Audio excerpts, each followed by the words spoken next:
Ukraine युद्ध के बाद से ही रूस और उत्तर कोरिया की दोस्ती काफी मजबूत हुई है। यहाँ तक कि जब रूस के पास यूक्रेन युद्ध में हथियार कम पड़ गए तो रूस के रक्षा मंत्री सर्गेई शोइगु उत्तर कोरिया के तानाशाह किम जोंग उन के पास मदद के लिए पहुंचे थे।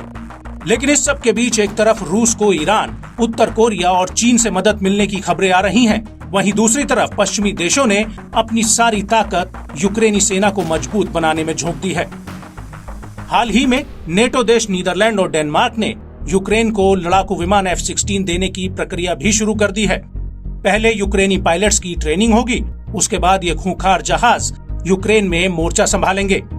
लेकिन इसको लेकर उत्तर कोरिया के तानाशाह किम जोंग उन तिलमिलाए हुए हैं।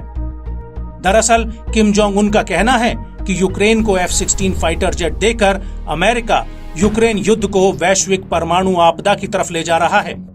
नॉर्थ कोरिया ने यहाँ तक कह दिया कि अमेरिका को कोई अधिकार नहीं है कि वो उत्तर कोरिया के रूस के साथ सैन्य संबंधों की आलोचना करे। किम जोंग उन ने ये तक कह दिया कि यूक्रेन के राष्ट्रपति वोलोदिमीर ज़ेलेंस्की अमेरिका के हाथ की कठपुतली है, वो वॉशिंगटन के इशारों पर चल रहे हैं। लेकिन इस सब के बीच किम ने एक बड़ी बात कही है, वो ये कि हम एक बार फिर अपना पूरा समर्थन और एकजुटता रूसी लोगों की इस लड़ाई में दिखाना चाहते हैं, जो अपने संप्रभु अधिकारों और अंतर्राष्ट्रीय न्याय के लिए लड़ रहे हैं। हम रूस के साथ सैन्य मित्रता 100 गुना बढ़ाएंगे।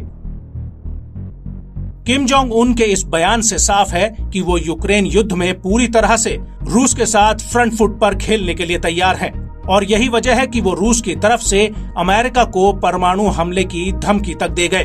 आपको बता दें कि ये पहली बार नहीं है जब उत्तर कोरिया ने यूक्रेन को मिल रही पश्चिमी देशों की मदद की आलोचना की हो। इससे पहले भी जब अमेरिका ने यूक्रेन को क्लस्टर बम देने की घोषणा की थी तो उस वक्त भी किम जोंग उन आग बबूला हुए थे, और ऐसी खबरें भी आई थी कि उत्तर कोरिया ने रूस को गोला बारूद, रॉकेट और मिसाइल सप्लाई की थी। हालांकि नॉर्थ कोरिया ने इन आरोपों को खारिज कर दिया था। और सबसे बड़ी बात यह है कि जब पिछले महीने रूसी रक्षा मंत्री सर्गेई शोइगु उत्तर कोरिया गए थे, तब किम ने खुद आकर उन्हें अपने परमाणु हथियारों का जखीरा दिखाया था।